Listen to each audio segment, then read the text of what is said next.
jërëjëf mbokk yi ci ànd bi ak seen télévision Futur Média seen émission sama kër alors boo leen gisee déjà décor bi mun ngeen camper kon débat bi ñi ngi fii ci Mariste et plus précisément ci immeuble ya ñu duppee kon immeuble des Lions bu ñu ne nag immeuble des Lions xam ngeen ne nag fan yi coow li bari na torop ci li nga xamante ni moom moo ñeel wàllum kon génne yu ñuy génne yenn kon ci askan wi fi dëkk ndaxte immeuble yi dañoo jàpp ne kon méngootul ak li nga xamante ni kaaraange mu ngi koy rek daal di laaj ci wàllum kon dëkkuwaay waaye situation bi naka la daal di yegsee fii boo leen di fàttaliku ci atum 2014 seen émission sama kër defoon na fi ab descente laaj aussi waa SNHLM li nga xamante ni moom mooy jafe-jafe yi daal di tukkee nag ci immeuble bi mais tey nag du émission polémique mais émission constat la pour aussi ñu jox kàddu ñi nga xamante ni ñoom ñooy collectif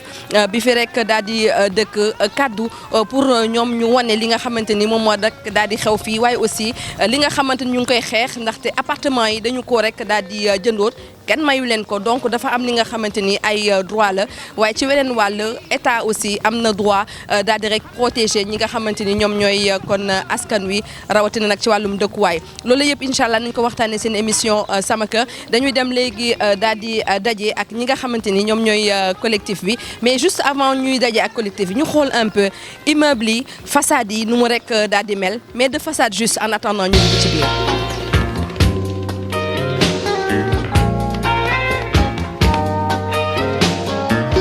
ginaar gi baax na ci kër gi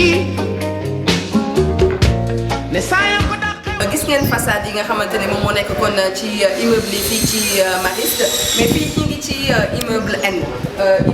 la ñu nekk mais boo leen xoolee bu baax mbokk téléspectateurs yi xool leen li nga xamante ne moom mooy plafond bi dafa am ay fissures yu mag daanaka ay fissures yu am doole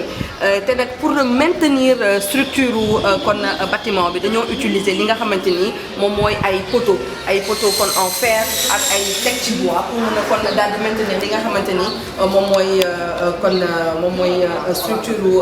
bâtiment bi donc fii bokk na ci immeuble yi nga xamante ni moo gën a yàqu donte sax ba léegi am na ñi nga xamante ni ñu ngi rek daal di dëkk ci kaw bu ñu xoolee bu baax fissure yi nga xamante ni am na ci li nga xamante ni moom mooy tamit lii war a nekk tamit socle bâtiment bi lii yëpp kon ci immeuble N lañu ko daal di gis daanaka dinañ dem sax ci kanam seeti yeneen i immeuble yoo xamante ni ba léegi ñu ngi fa dëkk ak immeuble yi nga xamante ni dañ ko rek daal di abandonné mais lu leer te woo moom mooy la ñu duppee kon insécurité nemmeeku nañ ko bu baax a baax ci immeuble yi déjà am na ay fissures mais aussi ay fissures yi nga xamante ni fissures yu am doole la ba ñu daal di wut ay solution nekk ay solution peut-être de change mais est-ce que c'est la meilleure solution tout ça on va en parler salaamaaleykum sama mbokk yi noonu laa ko mën a rahmatullahi taala barakatu maa ngi leen di gërëm bu baax a baax ci nangu bi ngeen ñu nangul recevoir fii ci Mariste kan mooy door auzu billahi mina shaytaan rajim di leen ziyaara di leen massawu di leen tatagal yàgg ngeen liggéey ci lu mel nii mais puisque problème foncier la wax ñu leeral leen ne leen un immeuble construit chaque appartement doit faire l'objet d'un titre foncier dafa am war titre foncier individuel loolu donc immeuble dafa war a am règlement de copropriété alors chaque appartement fait l'objet d'un titre foncier et donc le propriétaire n'est pas seulement nekkul rek propriétaire nekkul rek dafa moom appartement mais dafa bokk ci suuf si donc boo boolee immeuble yëpp nekk appartement ñu war ko joxe kon da nga naan kenn ñoo ko moom j'ai des parties communes lañ koy wax moo am syndic bu koy gérer. parce que lu immeuble HLM Mariste yi amul woon donc syndic parce que dañoo gis ne parties communes yi dafa yàqu. c'est-à-dire partie ñi lañ daan organiser dafay am responsable immeuble. ñuy def ay cotisations pour gérer l'électricité les parties communes le gardiennage yooyu yëpp loolu nag dina métti te ñu koy def di ko def rek di ko def mu yàgg lool ku nekk fa nga nekk da ngay bëgg mu baax mais xam nañ ni conditions yi métti na kenn néewul ni doo génn mais da nga naan boo doon génn nga xam nooy génne waaw du amul opposition da nga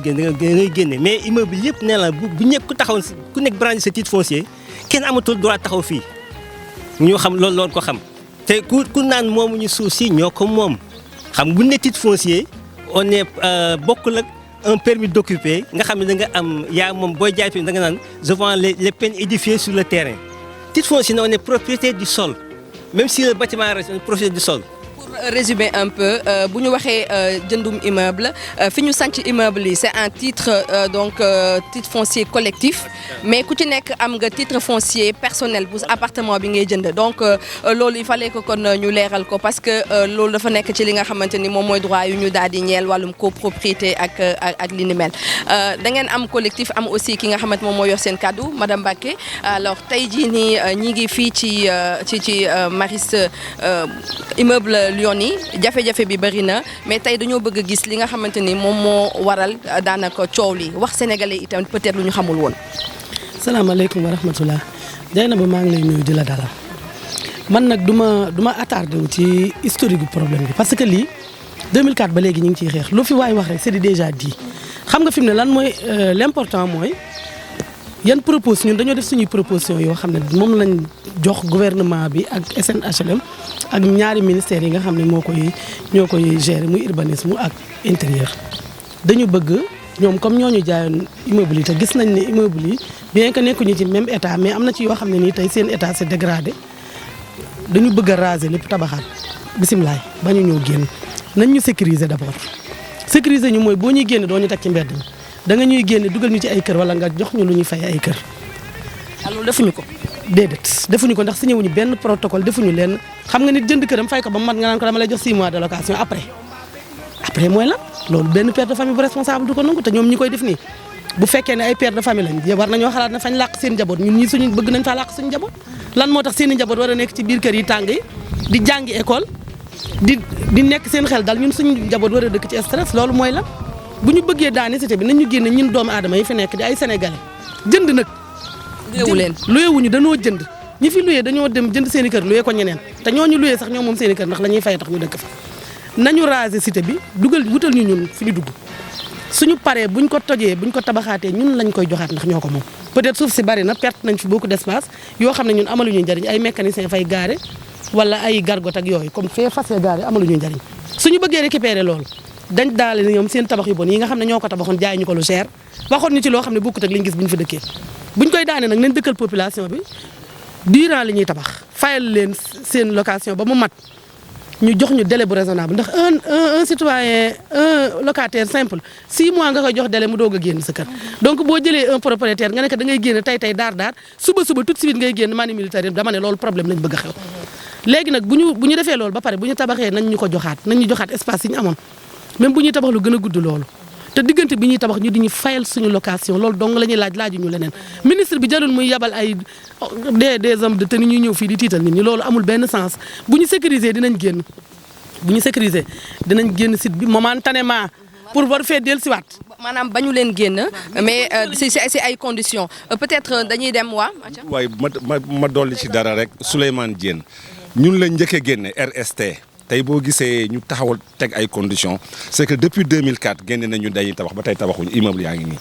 tabaxuñ ci benn deuxièmement affaire compense yooyu muy wax toog nañ 20 mois fayuñ ñu y a des pères de famille 21 mois y a des pères de famille yoo xam ni dañuy tëdd ba guddi seen bailleurs yi génne leen donc loolu moo tax il faut que ñu kii teg ay garde-fou tey kenn du génn comme ça rek loolu moom mooy problème bi. loolu mooy mesure d'accompagnement yi ñuy wax mais peut-être xanaa da ngeen may gunge ñu dem xool peut-être benn ci appartement waaw Imam. ma ci bëggoon ñu yokk rek nekkul aspect technique mais aspect social ba ñu nekkee xale mag ñi dañ daan wax jamono dina ñëw 1 an day mel ni 1 mois 1 mois mel ni une semaine mel ni 1 jour 1 jour mel ni 1 heure léegi moo tax may wax ne Sénégal da nga naan xoolal ñu ne Korité. dafa da ngaan teel a Korité suba la Tabaski ginnaaw suba Tamxarit màggal ñu waroon sëñ kon ñu ne année scolaire bi entamé na ko gàmmu ñëpp nga xalaat gàmmu te avant loolu ku nekk ngi yenn problème yu 10 à 10 yu bokkul ñu neen dañ lay génne yaa ngi seet nooy waaj dem gàmmu ga nooy defee leneen ak yeneen loolu war nañ ci tenir compte ndax ci àdduna bi nekk ñu fi pour plaisir rek pour jaamu yàlla lañ ci ne fi nekkee waaw yéen ci yàlla dimbali. moom mooy aspect kon humain bi nga wax peut-être ñu dem xooli kenn ci appartement yi mais aussi mbokk téléspectateurs yi am na ay questionnement yu bëri yi nga xamante ni jib na Sada benn maanaam SNHLM ba ñuy tabax kan mooy entrepreneur bi tabaxoon ban bureau d'étude moom moo daal di xool mbir yi ban bureau de contrôle moo daal di rek contrôler bâtiment yi ba jàpp ne bâtiment yi baax na ba lu yàggul bâtiment yi kon daal di am ay jafe-jafe loolu yëpp peut-être dinañ ko daal di waxtaanee parce que lu ñuy waxtaanee lu nekk dañu ci bëgg solution kon ci kanam incha allah dinañ ko daal di gis loolu yëpp kon peut-être ñu dem xooli benn ci appartement yi fii ci immeuble N. bon peut-être dinañ am donc chance de visiter ko donc déjà au niveau donc de l'escalier ça pose problème donc c'est juste pour wane un peu li nga xamante ni moom moo fi rek daal di am donc voilà. peinture yi nga xamante ni aussi xolleeku na bu baax a baax bu ñu xoolee aussi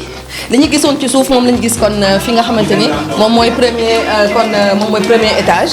ak ay murs yi nga xamante ni dafa am ay fissures yu am doole tuuti. alors ba léegi ci escalier yi colisera yi aussi daanaka fissures yi tax na mu xaw a fënax ci gis-gis donc peut-être ñi nga xamante ne seen xel ñoo gën a màcc ci wàllum ba te tabax mën nañu indi kon ay tontu ci wàllu woowu ay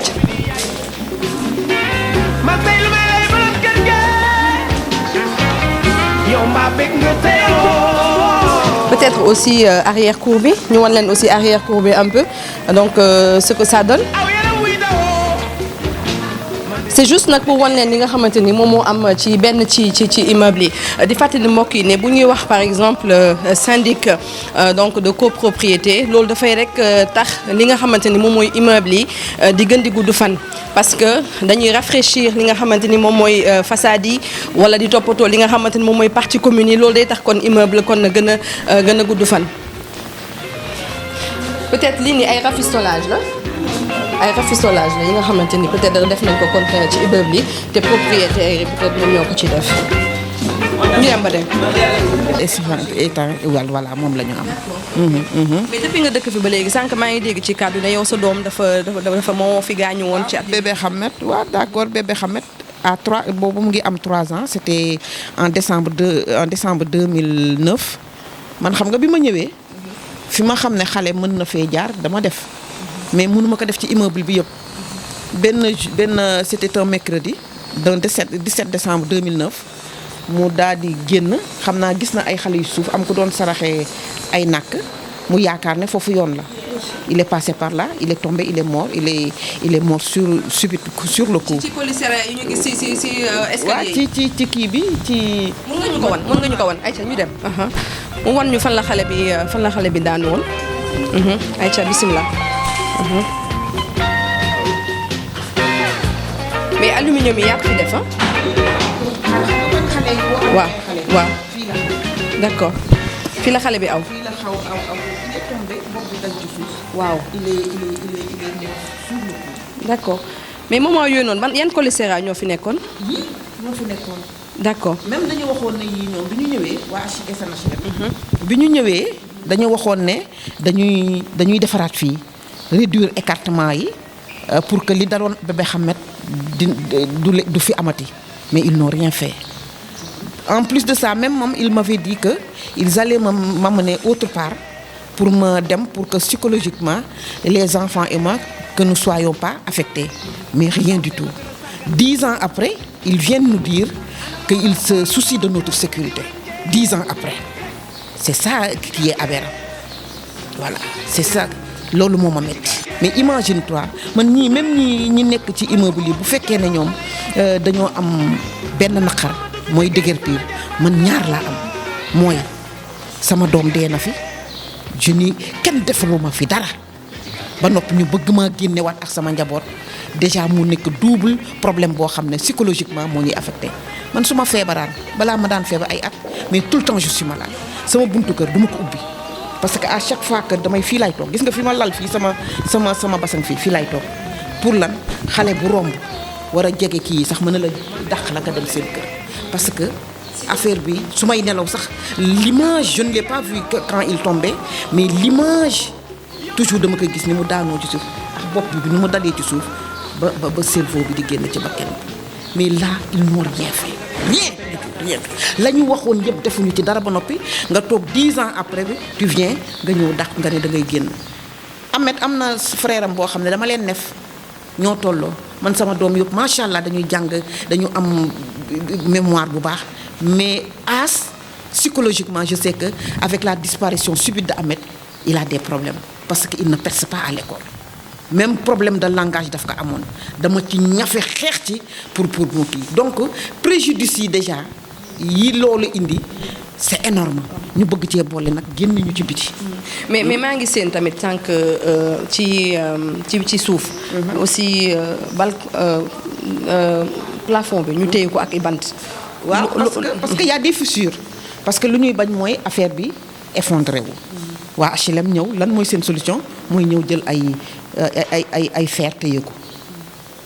loolu daal mooy seen solution. loolu seen solution waaw loolu seen solution. voilà loolu la c'est ça ma vraiment je suis mënuma wax parce que te ba noppi bëgguma attaquer benn autorité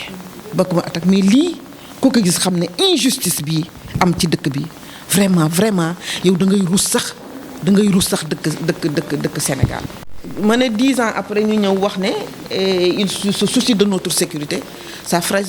vraiment je ne peux pas y croire mënuma ko gëm mënuma leen gëm ça c'est de l'hypocrisie vraiment bu ñu naan hypocrite lii mooy hypocrisie awma doole nag awma les moyens yi ñu am awma benn moyen ñoom ñoo am doole te yàlla moo leen ko jox waaye yàlla mi leen ko jox ëllëg mën na ko jël ci ñoom te bu ñu yaakaar ne mukk bu ñu toroxalee ay nit ñoom ñi dinañu dund ci tranquillité du am ndax gis nga immeuble yi àdduna 500 personnes yi ñuy génn fii mën na am na kenn ku ci yàlla ruus te billaahi bu leen seen ak dalee dinañu xam ne àdduna lu metti bu leen xam nga fi mu nekk nii ñoom ils sont bien yi xaalis bi mu ngi tourner ñu ngi lekk seeni xaalis ñu ngi dëkk ci seeni immeuble ñu ngi dëkk ci seeni villa bien climatisé tout ça jënd seeni verger ñun nag les pauvretés yi nga xam ne ñafe nañu honnêtement pour am suñu petite chose ba ñu bëgg ko ñëw arracher ci ñuy mais di wane ne même le préfet hier l'a dit nee na suuf yi. préfet bi dafi ñëw na fi nee na fii balaa ñoo xam ne moomuñu ko nañu génn ci biti ba ñu raser ko dinañu xam ne fii amuñu fi dara te nee nañu bés bu ñuy génne fii. dinañu xam ne ñoom seen tenue yi ni ñu dëgëree noonu la seen xol yi dëgër te li ñuy commencer mooy d'abord fay ndox mi fay courant bi ma ne ko mais man dafa am benn jàngat bu ma def fan yii yëpp boo xoolee tàngaay bu metti moo fi am mais démb toute la journée fii yëpp dafa féex mu mel ni yàlla ku kon courant bi ñu nar a xañ ba ñun duñu taal suñu ay ventilo yàlla indil nañu benn ngelaw loo xamante man loolu moo ma réconforté moi je me dis que man àdduna j'ai l'habitude de le dire nee naa leen bu fekkoon ne yàlla amul kon nit dina torox ci àdduna parce que fii léegi li fi am mooy ku am doole dal ci ku amul doole loolu la. kon femme bi nga xamante ni moom moo nekk fii ci immeuble N pour donc peut-être loolu moo neex yàlla mais aussi pour ay cholestéra yi nga xamante ni dafa xaw a yaatu doomam kon daat ci faatu léegi mat na fukki at kon dégg ngeen témoignage bi nga xamante ni jot na ko def léegi nag dañuy dem peut-être xool immeuble yi nga xamante ni dañ ko déguerpir ba noppi mais maanaam immeuble yi nga xamante ni daanaka kenn dëkku fa peut-être ñu xool un peu seen état ñoom tamit peut-être lan moo tax ñu déguerpir leen. xam nga immeuble yi dama ne nekk ñu dans le même état am na ci yoo xam ne il résiste encore am na ci yoo xam ne nii vraiment. dafa nekk dans un état piteux ci aussi bien ci gestion bi ak ci entretien bi ak ci construction bi ci boppam voilà. donc immeuble yi ñuy dem moom mooy immeuble yi nga xamante ne daanaka dafa yàqu bu baax a baax. déguerpi yi nga xam ne depuis 2004 la ñu évacué woon population bi te ba léegi les immeubles sont encore debout lépp. ñaata immeuble la ñu génne instant yi nii. 7 immeubles sont déjà déguerpis les 13 immeubles sont encore habités. voilà. mais léegi ñaata famille ñoom ñoo dëkk fii nii ci Maristes bi ci immeuble yi. on peut dire 350 familles. 350 familles environ. parce que c'était près de 600 familles la ñu woon ñu déguerpir nañ près de 150 jël nañ leen fii am na ci ñoo xam ne dañ leen a jëndalaat beneen immeuble ci les dunes fayal leen ko ci temps wu Ablaye Wade léegi am na ci ñoo xam ne HLM da leen a jël di leen luyal leen ci ay këru jàmbur di fay kër yooyu fay bu doy waar nag ndax toog nañ fi 21 mois léegi nit wax na ko fayaluñ leen loolu moo ñu tiit loolu je pense que sax fi mu ne nii leen li tax ñu dem effacer dette boobu mooy dañu bëgg ñu génne bëgg ñu am confiance génn moo tax ñu dem lebi 1 milliard fay ci d'ailleurs démb am na benn autorité bu fi ñëw bi mu wax nit ñi daf leen ne da ngeen di génn parce que bor bi ñu jël fayale leen ko jël ngeen seeni chèque te bor bi ñu jël fayale leen ko agio yi commencé na xam nga kilifa bi wax loolu la kilifa bi wax préfet la sax mën naa ko wax ndax man li mu fi wax lépp dégg nañ ko un préfet qui vient à 22h 19h45 préfet dugg ci biir kër fekk ay famille naan leen da ngeen di génn tout de suite te sans état d'âme la ñuy couper seen ndox ak seen courant loolu dama ne ñaaw na ci autorité bu fekkoon te ne aw jub la ñu nar génne population boo xam ne nii immeuble yi ñu nekk dafa am problème jarul indi préfet jarul indi gendarme bu ñu sécuriser dinañ génn site bi te may ñu un délai raisonnable. alors bu ñu jógee ci immeuble yi nga xamante ni moom mooy immeuble yu yàqu yi gis ngeen kon lu ci mel ni immeuble N mais yeneen immeuble yi nga xamante dañ ko déguerpir ba noppi gis nañu li nga xamante ni moom moo nekk kon ci biir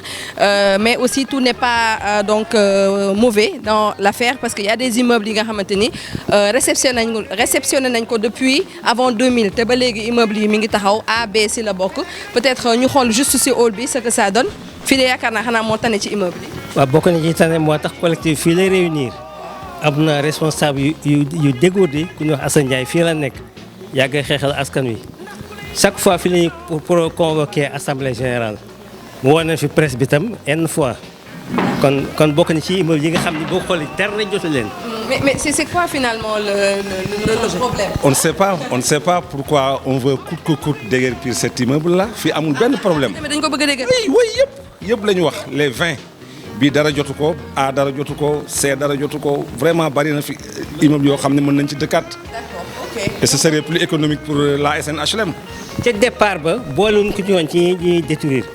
dañu waxoon A B C D E F kenn boolewuñ ko ci woon yooyu ren wax MN après ci lañ wax 20 yëpp xam nga kon doy na waar ndax dañu waxoon ñi nga xam ne sont résistants kenn du leen détruire te bii ci la bokk boo xoolee bi Covid dal na xel am na yooyu gis nga dalu xel mais yii ma xam ne dal na xel waaw. mooy li ma la wax rek jay na ba yaa angi sous roche boo xoolee immeuble bi tey nga ne borom génnal parce que da nga am problème de sécurité day daanu ci sa kaw daf lay reetaan parce que il se sent en sécurité mieux fii que di génn ci biti di dëkk ci mbedd mi. waaw parce que nemmeeku nañ ne immeuble bi donte sax moom nañu njëkk a tabax kay neen immeuble yi moom moo gën a am fraîcheur. waaw parce que immeuble yi A ba F c'est des immeubles réceptionnés bi ñu ko tabaxee dañ ko vérifier réceptionné ko après nag la pagaille bi yegsi ñu jox n'importe quel type d'entrepreneur ñooñu jël seen i tâches lekk xaalis bi dem te li ñu jaaxal mooy ba nga ne si ay sanctions yu significatif amagu fi parce que lii nii bu doon ailleurs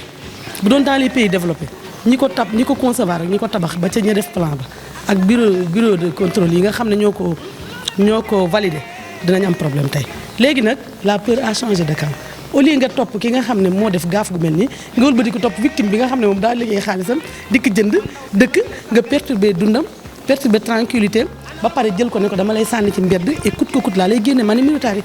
c'est là où se trouve la question. en tout cas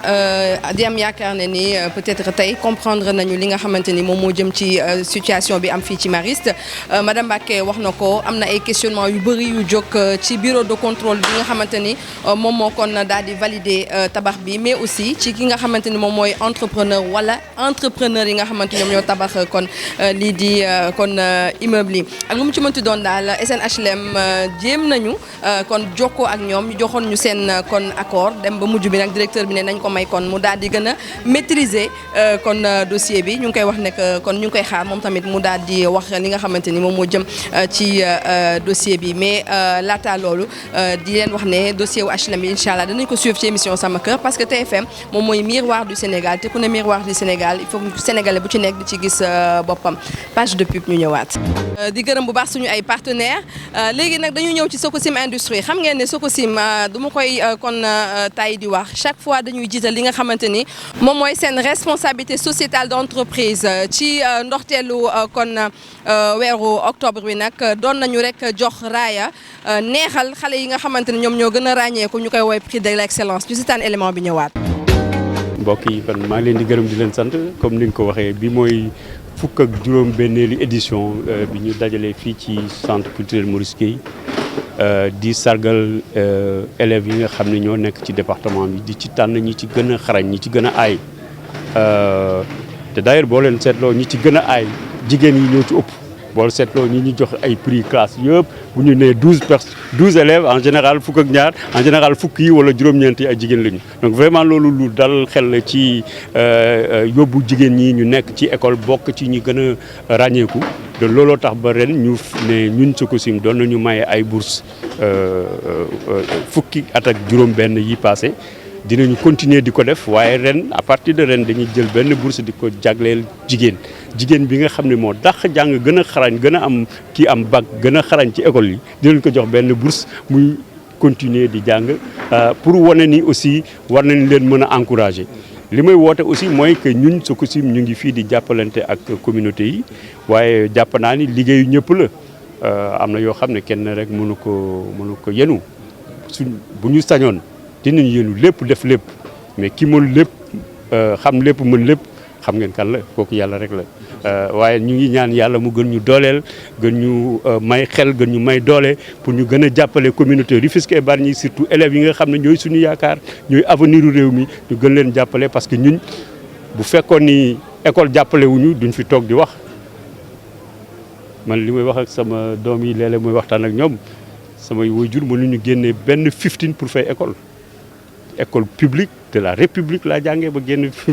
ba toll fi ma toll donc jàpp naa ni fi mu nekk nii àddina day dox di soppeeku di changer foog naa ni ku nekk ci ñun war nga mën a jàpp ci yëf yi mu jëm kanam en tout cas Sococim ci tànk yooyu la taxaw ñu ngi gën a woote waat communauté éducative woo maire yi woo population yi di leen xamal ni ñun ak ñoom benn lañu te saa yu dara xewee dinañ ci taxaw xar ci suñu tànk tubéy. waaw leen di gunge ndongo yi noonu gunge école yi gis ngeen ni école Castor 3 tabaxaat nañu classe yëpp année yi passé ba fi mu nekk nii école bu mucc ay macha allah daaw tabax nañu ñaari classe ak ay bloc de toilette fële ci école Kipp Bargny ren dinañu def la même chose nee naa leen at bu jot dinañu tabax ay mbiru ay classe ak ay infrastructure ci ay école waaye ñun nag duñu ñooy tànn école yi fii am na kilifa am na inspecteur d'académie am na préfet am na communauté de éducative ñoom ak maire yi ñoom ñoo ñu wax ni fii la ñu gën a soxla yi nag bu bëree te moyens yi xaw a yemambaay il faut ñu di tànn di dox ay critères ñun ñooy décider fan lañ koy defee ñun